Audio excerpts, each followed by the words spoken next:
Para siempre y se calme. Y a las 15:16 recordamos que en el programa somos un montón. El señor Rodrigo Lamardo en la coordinación general y producción, el señor Luciano Murat en la producción, Martín Suárez, ya lo escucharon en el Móvil 1, Charlie Escalante en la operación técnica, la puesta en el aire del programa, Renata Pérez Córdoba es la responsable de la transmisión por streaming, lo que ven a través del canal de YouTube. En las redes trabajan Alan Martínez, Manon Sanseverino, Nicolás Pasos. Estamos, recuerdan, en Facebook, en Twitter, en Instagram, en YouTube, y esperamos siempre la interacción con ustedes. Están muy ocupados, Pablo Hacker, en leer un nuevo libro. Exactamente.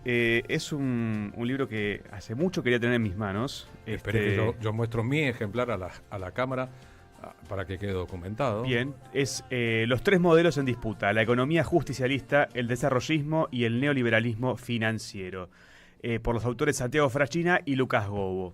Y hoy nos visita acá en el piso Santiago Fraschina. Bienvenido, Santiago, ¿cómo estás? Muchas gracias, un gusto estar acá en el programa de ustedes. Igualmente, Santiago es, voy a decirlo a quien le robo todo lo que sé de economía. O sea, un Salieri de Fraschina. Soy Salieri de Fraschina.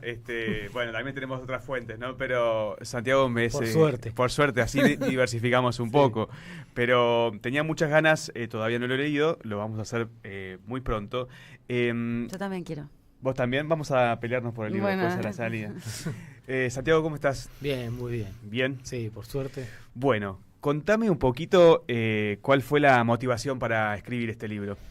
Bueno, las discusiones que se dieron en el gobierno del Frente de Todos en los 4 años motivaron esto, porque nosotros lo que planteábamos ahí justamente es... Siempre teníamos la idea de que había dos modelos en discusión, en términos económicos, digo. Perdón, es el gobierno de Alberto Fernández, sí, cuando decís el del Frente de Todos. La discusión del gobierno de Alberto Fernández, que era justamente, estaba atravesado por esto de los salarios de los trabajadores pobres, y tiene que ver con, uno tiene claro el modelo que está reeditando Milei, que tuvimos en la dictadura cívico-militar, en la convertibilidad, en el gobierno de Macri, que es lo que ahí nosotros llamamos modelo neoliberal financiero, que tenemos claro que tarde o temprano generan esas burbujas financieras que en algún momento van a explotar.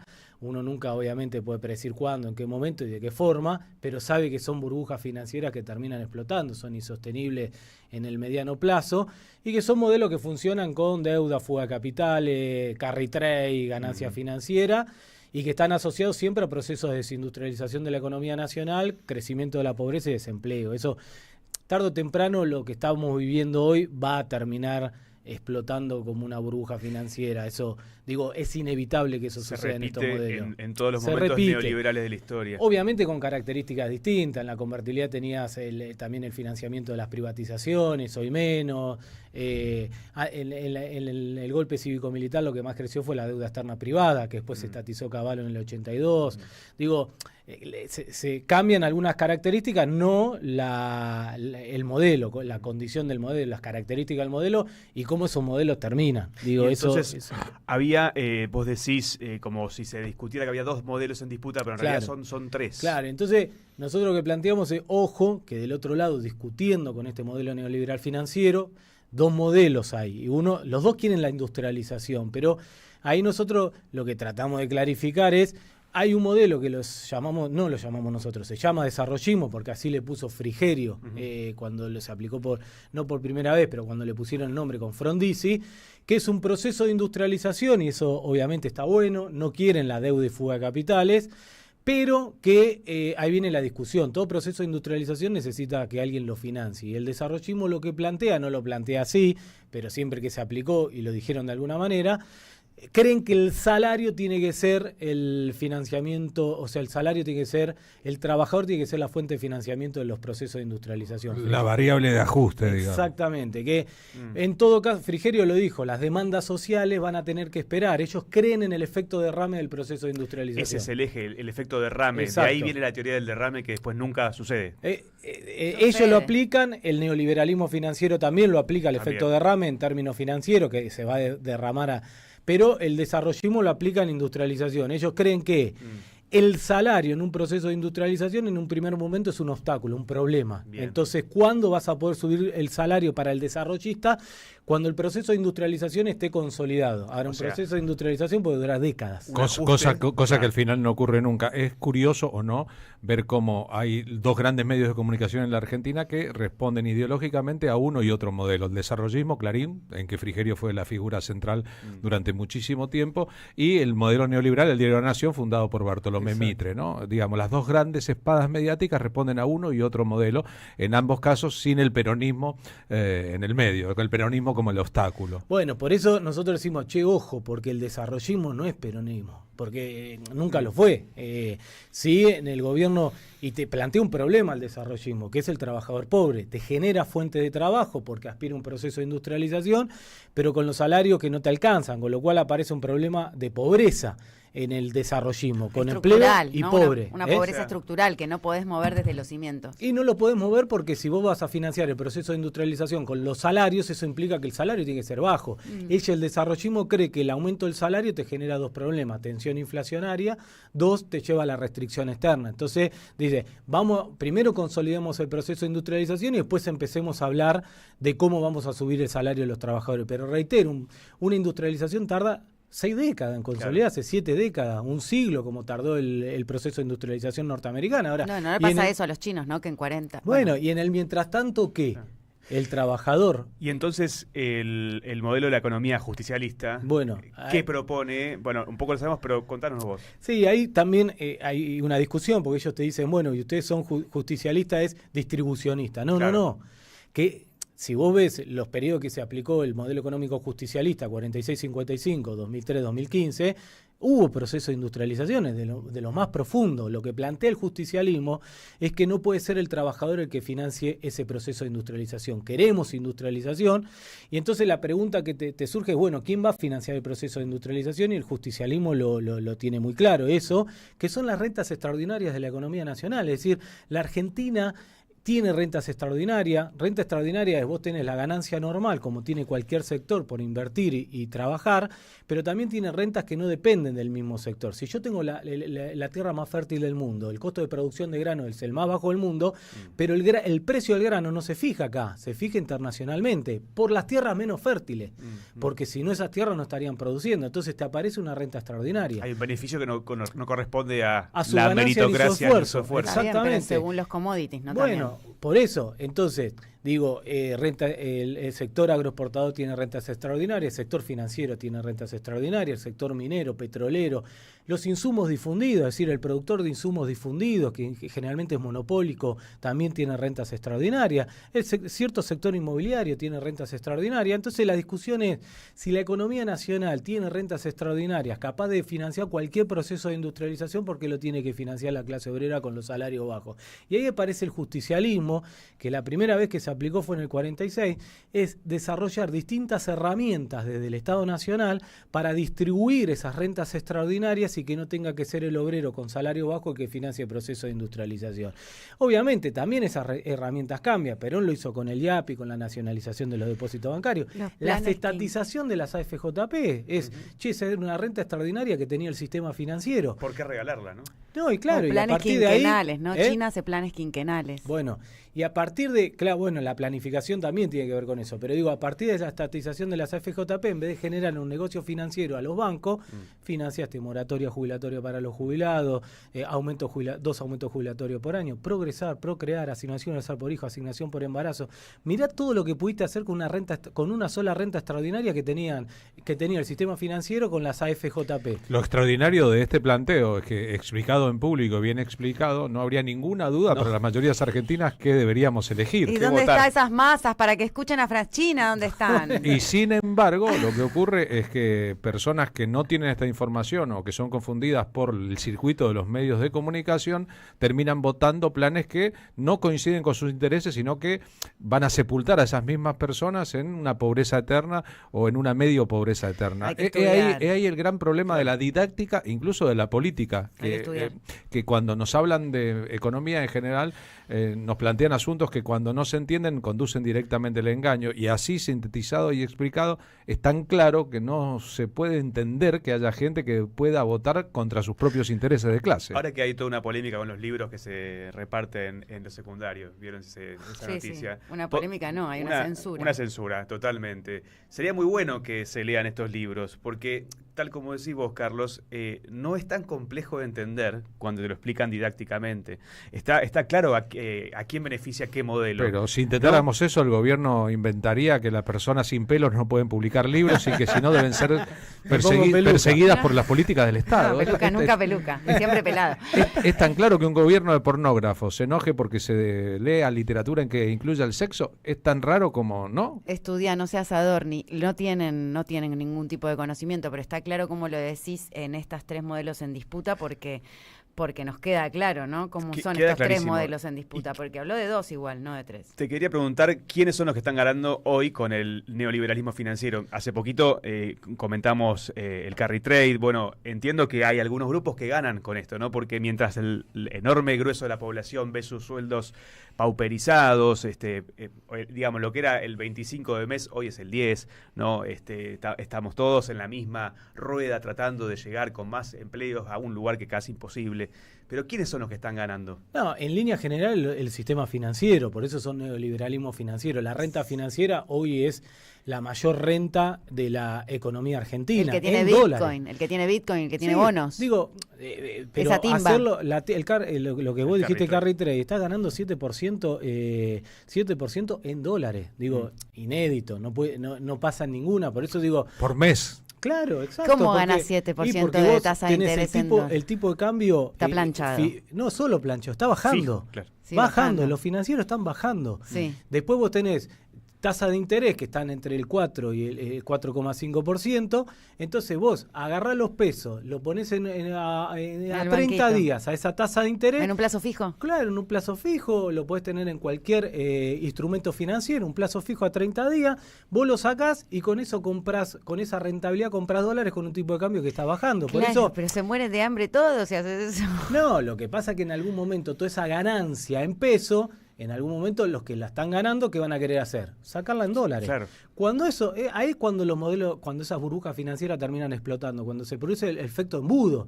Le pasó Macri estuvo 2 años haciendo carry trade, el macrismo, ¿cómo lo financió en su momento? Con deuda externa.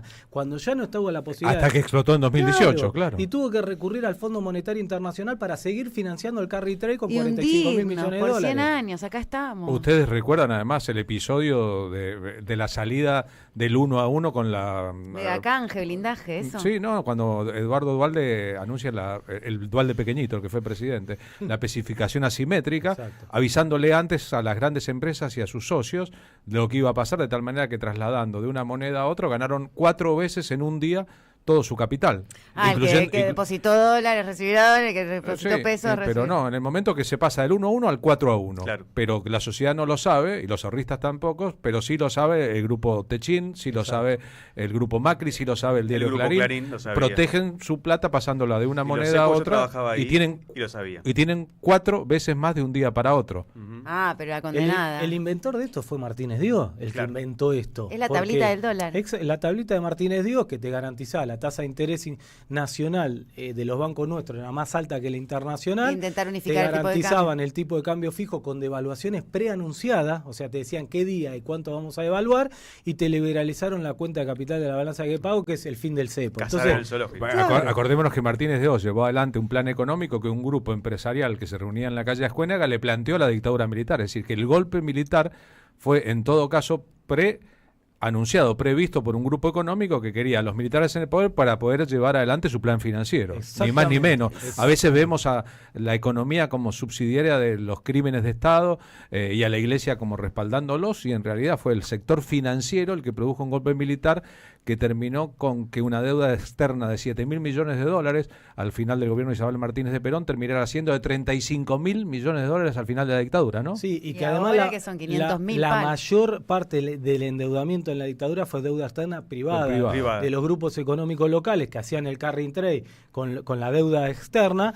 y cuando terminó la dictadura, Cavallo en 1982 y director del Banco Central de Cavallo en ese momento, Melconian, estatizaron la deuda externa privada, pasando a ser de deuda externa privada a deuda externa pública, y lo tuvimos que pagar. Todo ese negocio financiero que generaron ellos lo tuvo que pagar el pueblo argentino. Recuerden que en la campaña del 83 funcionan, hay futuro. En la campaña del 83, las juventudes políticas en la Argentina pintaban en las paredes una leyenda que decía: patria mía, yo quiero un presidente como Alan García, porque en Perú, no lo hizo después, Alan García había prometido investigar la deuda externa. Raúl Alfonsín asumió la presidencia de la Nación y nunca investigó la deuda externa, investigó los crímenes de derechos humanos del Estado argentino y condenó a los máximos responsables. Ahora, la deuda externa nunca se investigó, tal vez porque los protagonistas de esa historia también estaban detrás del gobierno de Alfonsín, como de casi todos los gobiernos de Alfonsín tuvo un primer buen ministro de Economía que planteaba esta cosa, que era Grispun, pero después duró lo que duró y después vino Zurruil. El plan Zurruil con el plan Austral. Exacto, y Zurruil dijo: legitimemos esta deuda, vayamos a pagarla y vayamos a pedir los dólares para pagar esta deuda. ¿A quién?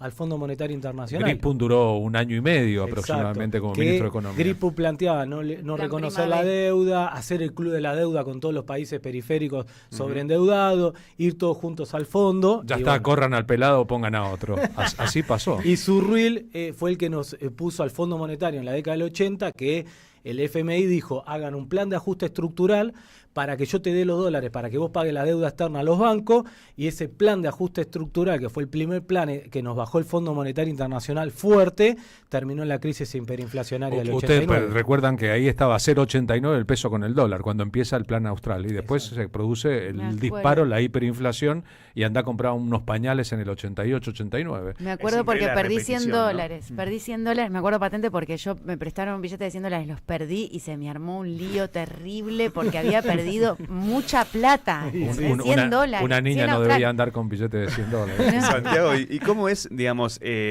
cuál es la actualización desde tu punto de vista que se hace del modelo de economía justicialista en relación al 46? ¿No? Porque me interesa saber qué es lo que se propone, porque la idea es que en algún momento vuelva a gobernar una fuerza política que piense en los trabajadores, ¿no? Sí, ahí yo quiero hacer 2 aclaraciones. Una: ojo con el desarrollismo, porque siempre el desarrollismo se plantea como válvula de ajuste de los modelos neoliberales financieros. Es decir, cuando esos modelos neoliberales terminan explotando, ¿cuál es la primera salida? Es, que vayamos a un desarrollismo, que la crisis esa la pague, la Baña 2001, que la pague la clase trabajadora, la crisis de los modelos neoliberales financieros. Justamente la respuesta de Néstor fue: y que cuando empieza a construir el modelo económico justicialista, obviamente el justicialismo siempre implica disputa política, porque las rentas extraordinarias, ¿quién las tiene? Los grupos de poder. Y la Baña fue ministro de Economía de hasta Néstor el 2005, Kirchner también. Cuando Néstor decide sacarlo, porque justamente la Baña le estaba planteando a Néstor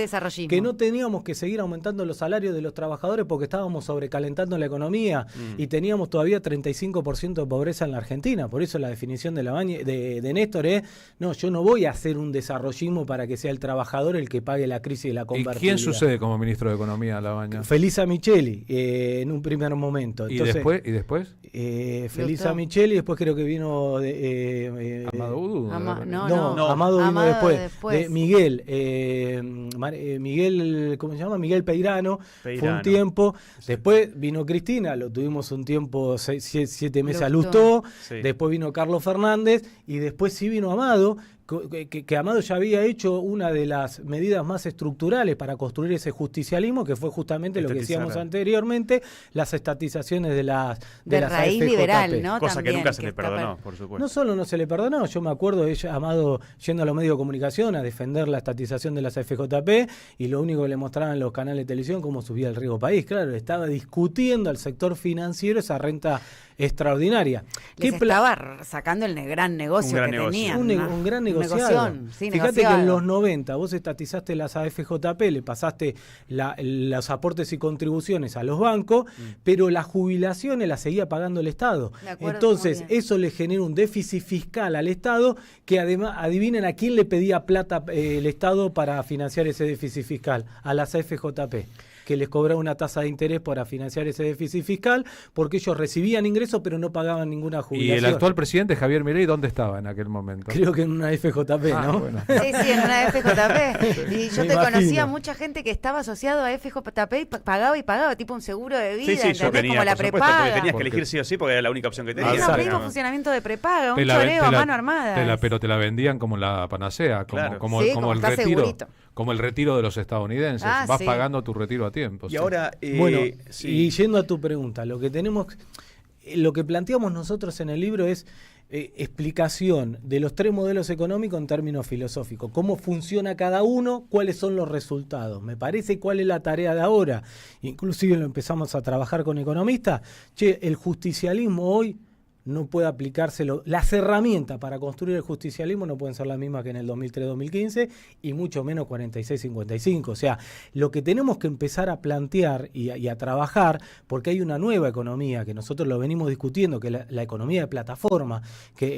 Lo que dice Varoufakis con respecto. Bueno, hay todo un mundo de nueva economía que vos decís, ¿cómo construimos la economía justicialismo con, por ejemplo, la economía de plataforma? Y me parece que ahí, por eso los modelos económicos en términos filosóficos siempre funcionan igual, los que siempre van cambiando son las herramientas para construir esos modelos, porque la economía nacional e internacional no es la misma hoy que en el 2015 y mucho menos que en el 46. Alucinante. Vamos a recomendar este libro de lectura. Vamos a sortear uno entre los oyentes y viewers.